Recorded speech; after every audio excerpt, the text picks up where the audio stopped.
The night everything changed began quietly, almost too quietly, as if the world were holding its breath. I had just settled into my routine late dinner, lukewarm tea, and the soft hum of the ceiling fan when my phone buzzed unexpectedly. My sister rarely called at that hour. When I picked up, her voice trembled with a mixture of exhaustion and worry I had never heard before. "Can Daniel stay with you for a few days?" she asked. "Just, please." She didn't offer many details, and I didn't press. The panic in her tone was enough. 15 minutes later, I found myself unlocking the front door to let my nephew in. Daniel stood there on the porch with his shoulders drawn inward as if trying to shrink into himself. He carried only a small backpack, too small for a planned stay. His eyes were swollen, not from tears, but from a deep, bone-level fatigue. "Hey," I said gently. "Come on in." He nodded without speaking, stepping inside like someone crossing a threshold into unfamiliar safety. The house, warm from the heater and lit softly by the hallway lamp, seemed to swallow him whole. He walked slowly, scanning the surroundings, not in curiosity but in caution. Something had shaken him, though I couldn't yet tell what. I offered him the guest room, but he declined immediately. "The sofa's fine," he murmured. "I don't want to take your space." His humility was unusual for a 15-year-old. I watched him lower himself onto the living room sofa, arranging his backpack at his feet like a shield. He still hadn't explained why he needed to stay, and although curiosity gnawed at me, I didn't want to push him the moment he arrived. Teenagers opened up like locked doors, never when someone knocked, only when they felt safe enough to turn the handle themselves. While he settled under a blanket, I tried to make conversation, asked about school, about his parents, about what he'd eaten. But his responses were short, clipped, and distracted. He wasn't being rude, his mind simply wasn't with me. Something else weighed on him heavily, and whatever it was, it had followed him to my house. As I dimmed the lights, I caught him glancing at the windows as though checking for shadows. The movement was subtle but unmistakable, a momentary flash of fear crossing his otherwise blank expression. He noticed my look and quickly turned away, pretending to scroll on his phone even though the screen wasn't lit. I returned to my room but didn't sleep. Every creak of the floorboards, every hum from the refrigerator, every gust against the windows felt amplified. It didn't feel like I was hosting a guest. It felt like I was harboring someone hiding from something unseen. And that's when I knew this was not simply a nephew spending a few nights on my sofa. This was the beginning of something larger, something neither of us yet understood. The air itself seemed to shift, as though the house sensed it too. The house had always been quiet at night. A predictable, comforting silence broken only by the ticking clock in the hallway or the occasional rumble of a passing car.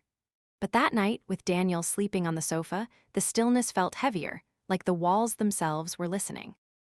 I tried to ease into sleep, but something pulled at my senses, insisting I stay alert. It began with a faint rustling. At first, I thought it was Daniel turning in his sleep, but then I realized it was too soft, too irregular, like someone whispering. I sat up in bed, listening harder. The sound grew clearer, drifting down the hallway from the living room. It wasn't whispering, not exactly. It was Daniel. He was murmuring in his sleep. I slipped out of my room quietly and walked toward the faint glow of the lamp we'd left on in the living room. Daniel was curled under the blanket, his brow tightened, his lips moving with words I couldn't fully catch. As I got closer, fragments surfaced, frightened, broken words. "No, don't stop, I didn't, I swear." Each phrase felt like a shard of something painful, something he hadn't told me. His knees twitched, his fists clenched the blanket, and a soft, panicked breath escaped him. He was caught in the grip of a nightmare too real to ignore. I knelt beside him but didn't touch him, unsure if waking him would help or hurt. Before I could decide, he jolted violently, his eyes snapping open. For a moment he didn't even see me. He stared past me, wide-eyed, as if expecting danger to be lurking just beyond the dim lamp. "It's okay," I whispered. "You're safe here." His breathing steadied, but he didn't say a word. He only looked at the window. I followed his gaze instinctively, and that's when I heard it. A sharp metallic clang outside, not loud but deliberate. Not the wind, not an animal. A sound made by someone. Daniel stiffened instantly. It wasn't the startled reaction of someone woken by noise, it was recognition. Fear. A fear that told me he had been expecting exactly this. I moved quickly to the window and peered through the blinds. The darkness outside was thick, but something, a shadow maybe, shifted near the fence. I couldn't be sure, the moonlight was weak and the movement was fleeting. Still, the hairs on my arms rose. "Did you hear that?" I asked. Daniel swallowed, eyes still locked on the glass. They followed me. The words were barely more than a breath. My heart dropped. Followed who, why, I turned on the porch light, but by the time it flickered to life, whatever or whoever had been there was gone. The yard looked empty, still, innocent, but I knew now that it was. Daniel knew it too. He pulled the blanket tighter around himself and sat upright, no longer willing to lie down. His eyes stayed glued to the window, haunted and alert. That was the moment I realized this wasn't just a troubled teen's imagination. Something real was out there, and it had come looking for him. The morning after the strange noises, the house felt different, charged, tense, like the lingering echo of a storm that hadn't fully passed. Daniel sat at the kitchen table staring into a bowl of cereal he hadn't touched. His eyes were shadowed from lack of sleep. Every sudden sound, a car door outside, a dog barking, even the kettle clicking off made him flinch almost imperceptibly. I didn't want to pressure him, but the silence between us had weight. When I finally spoke, I kept my voice soft. "Daniel, you said last night that someone followed you. I need to understand what's going on." He didn't answer immediately.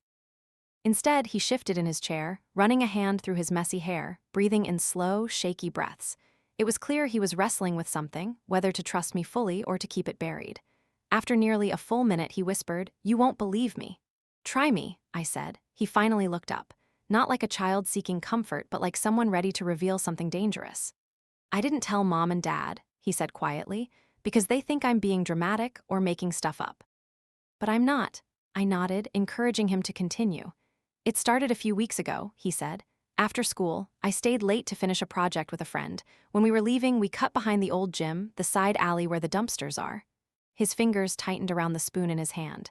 "That's when we saw them, 3 guys, older. They go to the high school, not my grade. They were doing something illegal." He hesitated. "There were packages, money." I didn't understand everything, but I knew it was wrong. His voice cracked slightly when he continued. "They didn't see my friend, he ran, but they saw me. One of them said, 'You didn't see anything.' But I did, and I think they knew I wasn't going to forget." He took a shaky breath. "A few days later, I noticed someone following me. At first I thought I was imagining it, but then I started finding things." He reached into his backpack and pulled out a crumpled piece of paper. On it were 3 words, scrawled in rushed handwriting. "We remember you," that was left in my bike basket. Another breath. "And yesterday, someone tried to grab me when I was walking home. I ran. That's why I asked Mom to bring me here. She thinks some kids are just messing with me, but it's not a joke." As he spoke, pieces fell into place. The insomnia, the fear in his eyes, the way he kept checking windows. This wasn't teenage exaggeration. This was a child pushed into fear too big for him to carry alone. "Why didn't you tell the police?" I asked gently. "Because they said they'd take care of me if I talked," he whispered. "And I believe them." In that moment, I realized Daniel was not just hiding from trouble. He was hiding from predators with something to lose. And now that he was in my house, I was part of it too. Everything had already changed, and it wasn't stopping. The second night felt heavier than the first, as though the house itself sensed danger creeping closer. After Daniel revealed everything, I tried to reassure him, telling him he was safe with me. But even as I said the words, I wasn't sure I believed them. I reinforced the doors, checked the locks twice, and left more lights on than usual, small gestures that did little to calm the tightness in my chest. Daniel was clearly exhausted, but he refused the guest room again. He insisted on staying on the sofa, insisting he slept better where he could see the front door. I didn't argue. His fear was real, and forcing him into another space would only make him feel cornered. We stayed up for a while watching an old movie, something light to distract us both. But even then, Daniel kept glancing toward the windows, listening for sounds only he seemed trained to notice. By midnight, the house fell into uneasy silence, and we both drifted into a fragile sleep. It didn't last long. At 2:13 a.m., I remember the exact time, I woke to a sound that didn't belong to the house. A slow, deliberate scraping against the back door, not wood settling, not the wind, something sharp, metal on metal, like a tool being wedged into the lock. My breath froze. For a few seconds, I lay perfectly still, hoping I'd imagined it.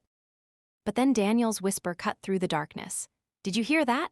He was sitting upright on the sofa, his eyes wide, alert, terrified. He had heard it too. I motioned for him to stay quiet as the scraping grew louder, more forceful. Someone was at the door, someone determined to get inside. I tiptoed to the kitchen and grabbed my phone, dialing emergency services with trembling fingers. While I whispered to the operator, more noises erupted, the back doorknob rattling violently, then a thud as if a shoulder slammed into it. Daniel covered his mouth to keep from making a sound. His whole body trembled. "Police are on the way," I whispered, but the intruders must have sensed movement inside. The rattling stopped abruptly, and for a few seconds the only sound in the house was our breathing. Then came footsteps, fast, scrambling footsteps, circling to the side of the house. A window creaked. Shadows moved outside the living room curtains. Daniel grabbed my arm, his nails digging into my skin as he whispered, "It's them. I know it. It's them." The front porch light flickered on automatically, illuminating a fleeting silhouette, someone sprinting across the yard before vanishing behind the neighbor's bushes. When the police finally arrived, sirens cutting through the night, the intruders were long gone. The officers inspected the damage: marks on the lock, footprints in the dirt, a cigarette still warm near the fence. They took statements, promised to patrol the area, but their faces revealed what I feared. They didn't have much to go on, and without direct evidence, their presence was temporary. When they left, Daniel slumped onto the sofa, shaken but silent. I closed all the blinds, checked every lock again, and sat beside him. That night shattered any illusion that fear lived only in Daniel's imagination. Someone had come for him, and they weren't done yet. In the days that followed, everything felt different, quieter, yes, but also heavier with purpose. The fragile fear that once filled the house was still present, but now it carried direction, no longer wandering aimlessly through Daniel's thoughts.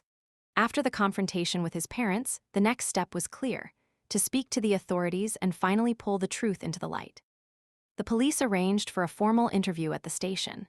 Daniel was nervous, his hands shook as he held the written notes we had prepared the day before. But he wasn't the same frightened boy who arrived at my door with a backpack and haunted eyes. He walked into the station with a straight back, flanked by his parents on one side and me on the other. He took his seat, swallowed his fear, and told the truth. He described the 3 older students, the packages, the exchange of money, the threats. He showed them the crumpled note that had been left in his bike basket. He recounted the following: the grab attempt, the break-in at my house. The officers listened carefully, taking everything seriously, far more seriously than Daniel's parents had initially believed they would. When the interview ended, the lead officer assured him, "You did the right thing coming to us. This helps more than you know." Those words seemed to lift a weight from Daniel that had been crushing him for weeks. As days passed, the investigation took shape. Patrol cars increased in the neighborhood. Officers questioned students at the high school discreetly. Security cameras near the alley behind the gym were reviewed. Little by little, the pieces began lining up, and the teens involved in the illegal activity came into focus. One of them had already been on police radar for unrelated incidents. Daniel's testimony gave the final push needed to act. Throughout the process, something remarkable happened within Daniel's home life. His parents transformed from dismissive to protective. His father rearranged his work schedule to be home more often. His mother checked in throughout the day, not with suspicion or irritation, but genuine concern. The distance that had quietly formed between them over the years began to close, and our relationship changed, too. Before that night, I had always been the fun uncle, the one who saw Daniel on weekends or holidays. But after what we experienced together, the fear, the sleepless nights, the danger at the door, we grew something deeper. Trust, respect. A bond forged not from blood alone, but from standing side by side when things got real. A week later, when Daniel and his parents came to pick up his remaining things from my house, he paused at the doorway before leaving. "Thank you," he said, voice soft but firm. "You believed me when nobody else did." I rested a hand on his shoulder, a small gesture but enough. "You were brave," I told him. "Don't forget that."